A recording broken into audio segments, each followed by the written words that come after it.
یہ میرے ساتھ 1 سال پہلے ہوا تھا۔ ہمارے فائنل امتحانات قریب آ رہے تھے اور مجھے ابھی بھی بہت ساری تیاری کرنی باقی تھی۔ عام طور پر ہمارے اسکول کی لائبریری 5 بجے بند ہو جاتی تھی، لیکن امتحانات کی وجہ سے اسکول نے فیصلہ کیا کہ لائبریری کو آدھی رات تک کھلا رکھا جائے تاکہ اگر بچے چاہیں تو وہ رک کر پڑھ سکیں اور امتحان کی تیاری کر سکیں۔ میرا گھر اسکول سے زیادہ دور نہیں تھا، اس لیے گھر پر پڑھنے کے بجائے میں نے پرسکون اور خاموش لائبریری میں پڑھنے کو ترجیح دی اور امتحان کی زیادہ تر تیاری وہیں کی۔ اس دن میں نے 6 بجے اپنا گھر چھوڑا اور جلد ہی امتحان کی تیاری کے لیے لائبریری پہنچ گئی۔ میں پڑھائی میں اتنا مگن تھی کہ مجھے احساس ہی نہیں ہوا کہ اب رات کے 10 بج چکے تھے۔ میں لائبریری میں کبھی اتنی دیر تک نہیں رکی تھی۔ عام طور پر میں 8 بجے کے قریب گھر کے راستے پر ہوتی تھی۔ 8 بجے بھی لائبریری میں کم از کم کچھ طلباء تو ہوتے تھے، لیکن 10 بجے وہاں مکمل خاموشی تھی۔ میرے پاس صرف 10 سے 15 منٹ کا کام باقی تھا، اس لیے میں نے فیصلہ کیا کہ میں اسے جلدی سے ختم کر لوں اور پھر گھر واپس چلی جاؤں۔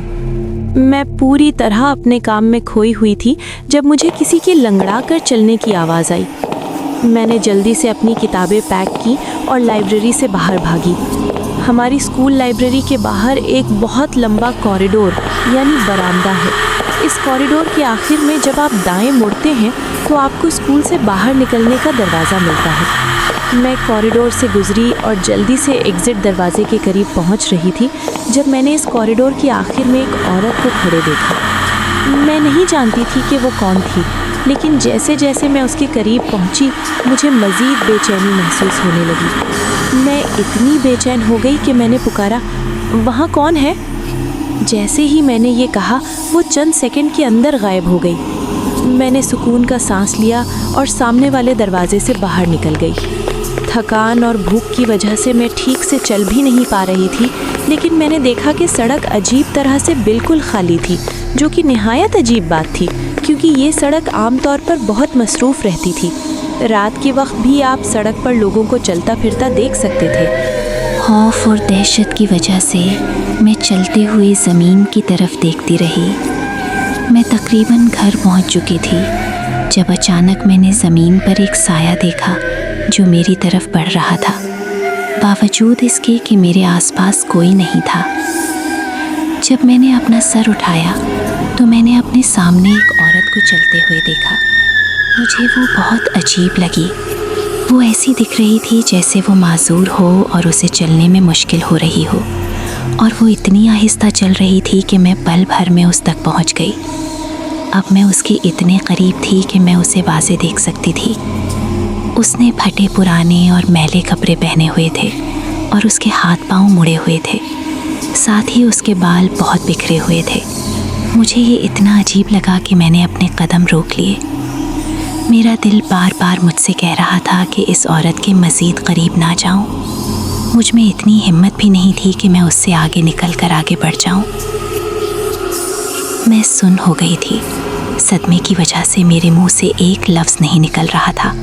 میرا دماغ سن ہو گیا۔ میں نہیں جانتی تھی کہ اس کے عجیب سوال کا کیا جواب دوں۔ ڈر کے مارے میں نے بہت دور اشارہ کیا کہ وہ عورت وہاں ہے۔ میں بس چاہتی تھی کہ وہ چلی جائے۔ وہ لنگڑاتی ہوئی اس طرف چلی گئی جہاں میں نے اشارہ کیا تھا، اور وہ اتنی دور چلی گئی کہ میں اسے مزید نہیں دیکھ سکتی تھی۔ میں اس خیال سے دہشت زدہ تھی کہ وہ دوبارہ میرے سامنے آ سکتی ہے، اس لیے میں جتنی تیزی سے ہو سکا بھاگی۔